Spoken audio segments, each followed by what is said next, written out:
Assalamualaikum warahmatullahi wabarakatuh. Ya, rekan-rekan semua, bertemu lagi dengan saya Lilis Puji Lestari.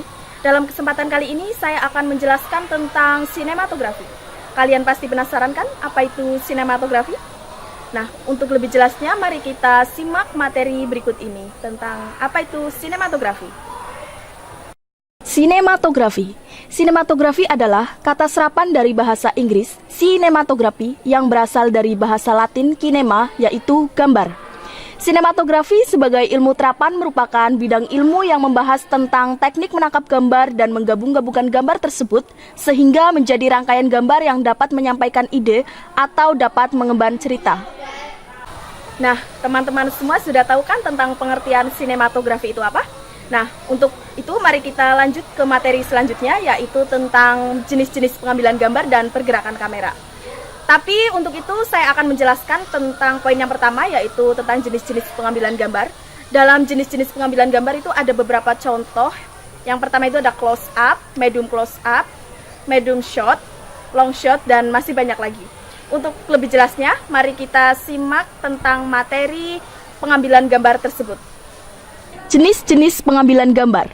Dalam hal ini, jenis-jenis pengambilan gambar masih dibagi menjadi dua, yaitu tentang sudut pengambilan gambar atau kamera angle dan shot size atau biasa disebut dengan framing.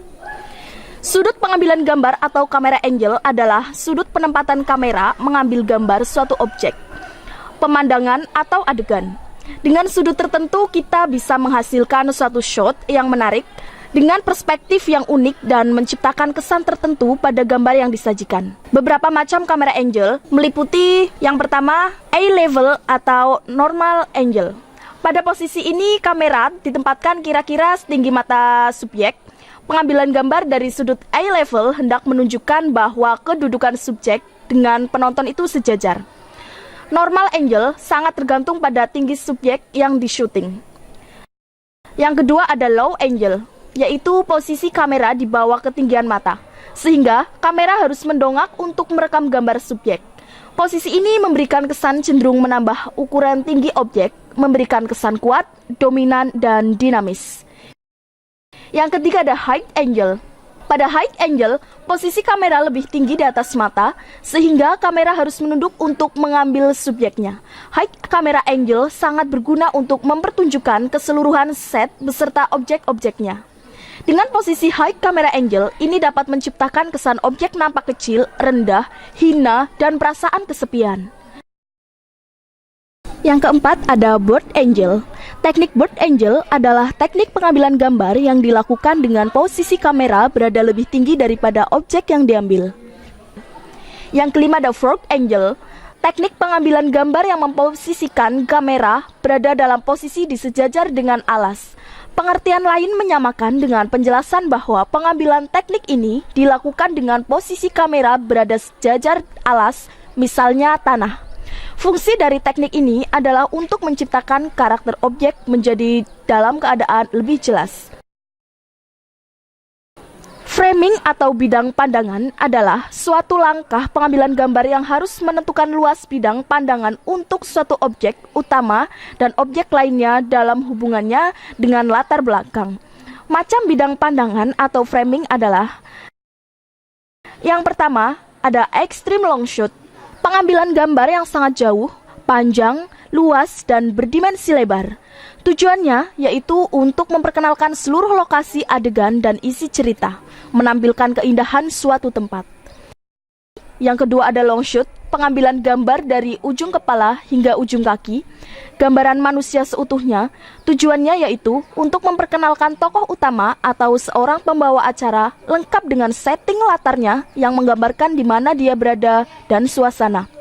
Long shot biasanya digunakan sebagai opening shot, dilanjutkan dengan zoom in hingga ke medium shot yang menggambarkan wajah tokoh yang bersangkutan secara lebih detail.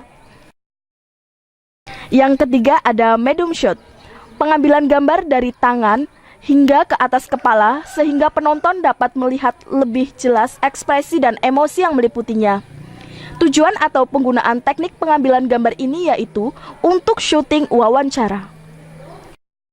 Yang keempat ada medium close up, pengambilan gambar yang hampir sama dengan medium shot, yaitu dari atas kepala hingga bahu. Yang kelima ada close up, pengambilan gambar dari leher hingga ke ujung batas kepala. Pengambilan gambar ini fokus kepada wajah. Fungsi dari close up yaitu untuk menggambarkan emosi atau reaksi seseorang dalam sebuah adegan seperti marah, kesal, senang, sedih, kagum, kaget, jatuh cinta. Komposisi close up juga dapat digunakan untuk objek berupa benda. Yang keenam ada extreme close up. Extreme close up adalah pengambilan gambar close up secara lebih berani dengan menampilkan salah satu bagian tubuh atau wajah, misalnya mata, bibir, dan hidung, dengan frame yang sungguh-sungguh padat. Kekuatan extreme close up adalah pada kedekatan dan ketajaman yang hanya fokus pada satu bagian objek saja. Komposisi macam ini banyak dibutuhkan dalam video musik dan kerap kali digunakan sebagai transisi gambar menuju shot berikutnya dengan komposisi dan angle yang berbeda. Penempatan kamera dari sudut pandang subjek. Objektif kamera angle. Angle ini menempatkan kamera dari sudut pandang penonton yang tersembunyi. Kamera melihat dari sudut pandang penonton dan tidak dari sudut pandang pemain tertentu. Kamera angle objektif tidak mewakili siapapun. Penonton tidak dilibatkan dan pemain tidak merasa ada kamera yang sedang mengambil gambar tentang dirinya, atau dengan kata lain, pemain tidak merasa bahwa apa yang dilakukannya ada yang melihat. Subjektif kamera angle. Kamera ditempatkan dari sudut pandang penonton yang dilibatkan, misalnya pemain melihat ke arah penonton. Kamera dapat juga ditempatkan dari sudut pandang pemain yang memperhatikan pemain lainnya dalam satu adegan. Angle kamera subjektif dilakukan dengan berbagai cara, yaitu yang pertama, kamera berlaku sebagai mata penonton yang dilibatkan ke dalam adegan. Misalnya, kamera yang diletakkan di dalam mobil yang sedang berjalan menyajikan pandangan yang terlihat dari dalam mobil sehingga memberi kesan bahwa penonton itu berada di dalam mobil tersebut. Point of view kamera angle. Point of view kamera angle adalah gabungan antara objektif dengan subjektif yang merekam adegan dari titik pandang pemain tertentu. Cara pengambilannya dengan meletakkan kamera sedekat mungkin dengan pemain yang titik pandangnya digunakan sehingga mendapat kesan kamera menempel di pipinya. Dalam hal ini, penonton menyaksikan peristiwa yang terjadi dari sisi pemain tersebut.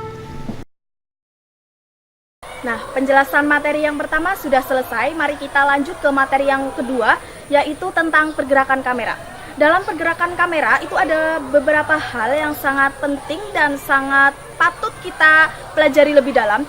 Karena mungkin dalam sebuah tayangan televisi kalian sangat penasaran bagaimana sih si kameramen itu bisa menguasai materi tentang kamera sehingga gambar yang diambil itu bisa bagus dilihat dan ditonton oleh kita semua. Untuk itu, kita harus mempelajari lebih detail. Nah, mari kita ikuti materi berikut ini. Pergerakan kamera. Yang pertama, panning. Panning adalah pergerakan kamera secara horizontal atau mendatar dari kiri ke kanan atau sebaliknya. Gerakan panning biasanya dilakukan untuk mengikuti subjek atau orang yang sedang berjalan. Apabila kita merekam adegan gerak seseorang yang sedang berjalan, berilah ruang kosong yang lebih longgar di depannya.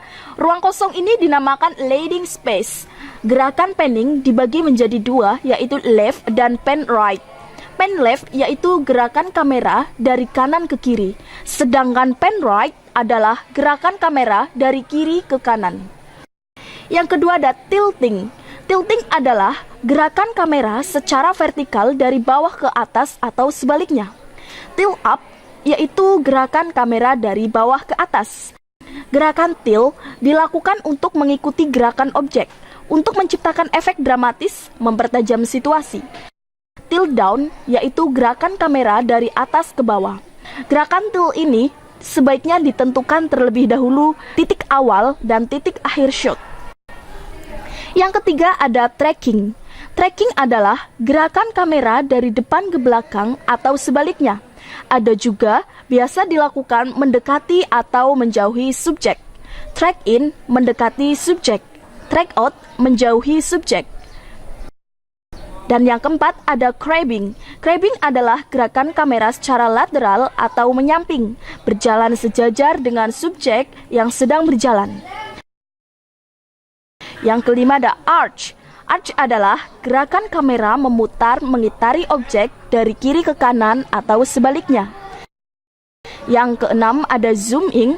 Zooming adalah gerakan lensa zoom mendekati atau menjauhi objek secara optik dengan mengubah panjang fokal lensa dari sudut pandang sempit ke sudut pandang lebar atau sebaliknya. Zoom in yaitu mendekati objek dari long shot ke close up. Zoom out yaitu menjauhi objek dari close up ke long shot. Oke rekan-rekan semua, saya telah selesai menjelaskan tentang materi sinematografi, yaitu tentang jenis-jenis pengambilan gambar dan pergerakan kamera. Semoga tayangan ini sangat bermanfaat untuk kaum-kaum awam seperti kita. Semoga kedepannya kita lebih menguasai dunia sinematografi, dunia multimedia, dan dunia perfilman. Nah, demikianlah tayangan yang dapat kami sampaikan. Kurang lebihnya mohon maaf. Wassalamualaikum warahmatullahi wabarakatuh.